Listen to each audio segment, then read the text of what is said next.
Happy birthday to Daddy. Happy birthday to Daddy. Happy birthday, happy birthday, happy birthday to Daddy. Yay! Now I'm there, the birthday again. Now I'm in the boat. Oh, there's no candle. Walang candle. Where's the candle?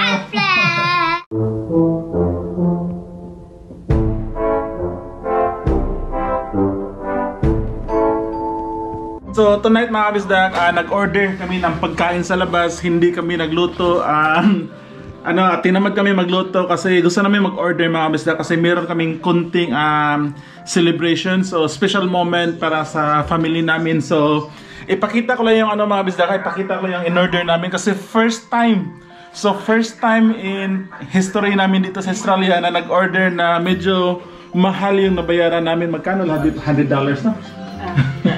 So, first time namin mag-order online na $100 yung nabayaran namin mga kabisdak. So, ipapakita ko lang sa inyo mga kabisdak kung ano yung $100 natin. Bumili kami nito ng garlic. See, that's Gian's favorite. Yeah, garlic and chips. And then, merong lasagna. This one. And then, ano to, babes? Salad. Kanang kauban siya. Kauban sa kanang steak. So, salad, lasagna, at ito yung bida, mga kabisdak, ito yung superstar ng dinner namin ngayon. Pork ribs. Grabe. Ilang kilo to, babe? 100 grams? 500 grams? Full rack na, oh, grabe. Woo! Grabe mga kabisdak. Pork ribs. Full rack. Ito yung mahal kasi ano na to. $55. Yung no? Yung ito. Kaya binili nila namin. Tikman natin. Grabe, sarap. Perfect. Ano pa? So, mayroon ulit chips. Ito salad, kagaya nito. At meron tayong pizza mga kabisdak. Ito. Woo!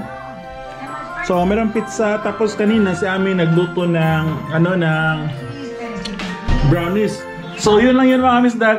Pinakita ko lang yung na-order namin na 100. Hindi para magmayabang mga kabisdak. Kasi pati kami na na excited at na-shock sa nabayaran namin na ganito pala yung worth $100 dito sa Australia. Pero minsan lang to mga kabisdak kasi meron nga kaming meron kaming konting special celebration. Happy birthday! Happy birthday to Daddy. Happy birthday, happy birthday. Happy birthday to you, Daddy. Okay, blow. Blow together. Good job. Mommy, that's going. No. Ngayon mga kabisdak, binigyan pala ako ng gift ni Paul tsaka ni Eileen. Kaya sobrang salamat Paul and Eileen. Salamat. So, i-unbox na natin to mga kabisdak. Tingnan natin kung ano yung loob ng gift na binigyan ni Paul and Eileen. Wow!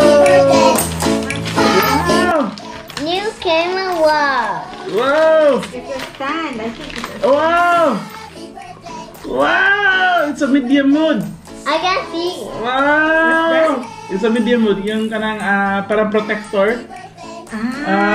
Wow! Salamat! Thank you. So, para sa GoPro mga kabisdak, medium wood. Wow!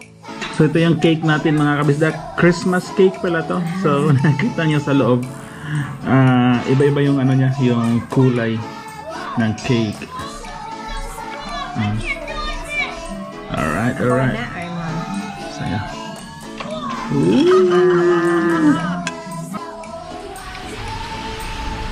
Umulan sa labas mga kabisdak and kakarating ko lang sa bahay galing sa trabaho, no. Ano na ngayon? Almost 8 PM pero sobrang liwanag pa sa labas. Binuksan ko yung bintana kasi sobrang init kahit umulan. Sobrang init dito sa loob. Andun si Gian natutulog. Pagdating ko tulog na siya. Tapos si Ami. So medyo makalat yung bahay namin ngayon mga kabisdak kasi sobrang busy talaga namin pareho ni Ami. Kasi yung trabaho namin mga kabisdak, pareho kami no na pati kay Ami kasi accounting siya. Every end of the year, maraming mga accounts ba na dapat i-close, maraming deadline na dapat mong kumpletuhin bago mag-Christmas break kaya sobrang busy. Ay, naalala ko lang mga kabisdak, pakita ko pala sa inyo. Kanina binigyan ako may nagbigay ng gift. Ito. Pero sobrang, ano siya, body shop. Hindi ko pa ito nabuksan mga kabisdak kaya sabay natin ito buksan. Sobrang cute ng ng lalagyan. Tingnan natin mga kabisdak. Ano ba to? What's this babe? Look. Shaving cream. Shaving cream pero hindi naman ako nagagamit ng ganito. Kasi pag nag-shave ako mga kabisdak ito, hindi ko talaga sinashave ng yung lahat ba. Iniwanan ko ng mga ganun ka-short na buhok. Pero thankful na rin. Ano to? Uy, babe, tingnan mo. Parang ganun na. Brush. Shaving cream para brush. Hindi, pero hindi ko ito magagamit mga kabisdak. Pwede ba itong i-gift ko din to? Ayaw, post daw niya. Sobrang init ngayon mga kabisdak. Grabe, ano yung niluluto mo? Kita mo, ano yung mga niluluto mo? Kasi gutom na ako mga kabisdak. Beef. Walay patatas. Beef. Beef something. Saan ka nang... Beef stew. Meron pala tayong stock na beef? Oo. Awamot beef. Beef pa siguro ni baboy. Pork ribs na. Pork ribs yan mga kabisdak. Ginawa niya iwan ko ng tawag sa luto niya. Basta ako sobrang gutom na kasi kaninang lunch, konti lang yung kinain ko kasi sobrang busy sa trabaho. Kaya ito, binuksan ko na nga itong chips para lang mag-snacks muna kasi sobrang gutom. Sa office pala mga kabisdak, di ba, nag-exchange gift kami. So kanina, natanggap ko na yung regalo sa akin ng Secret Santa ko. Tapos ang ganda na regalo, babe. Yung natanggap ko mga kabisdak is mamahaling whiskey. Kasi dapat $20 yung agreed price namin. Akala ko, kasi yung nilagay ko sa wishlist ko, wine, wine, gift card or anything. Pero akala ko yun, bottle yung binigay tapos nakarap. Akala ko wine yun. So pagbukas ko mamahalin na whiskey, scotch. So pakita ko next time, videohan ko siya. Hello mga kabisdak, good morning. So panibagong araw at panibagong vlog na naman tayo ngayon mga kabisdak. And today is Sunday, kaya wala kaming trabaho mga kabisdak. So andito lang kami sa bahay at mamaya saglit pupunta kami sa mall para meron kami bibilhin dun. So ngayon pala sa Australia mga kabisdak, medyo bad news kasi unfortunately tumaas yung case ng COVID. Kasi wala ng case yun, 0 cases yun. So unfortunately bumalik yung case. Merong bagong, as of today, merong 30 cases sa Northern Beaches. Pero malayo yung sa amin mga kabisdak. Kaya i-avoid namin na pumunta sa lugar na yun. So ngayon pala mga kabisdak, yung ginawa ko ngayon, nag-renew ako ng registration ng sasakyan namin kasi ma-expire na siya bukas. So yun, so yung ginawa ko mga kabisdak, for your information lang, para baka merong gusto ding mag-renew. So bago kayo makapag-renew, yung first na gagawin nyo mga kabisdak is bibili muna kayo ng third party insurance.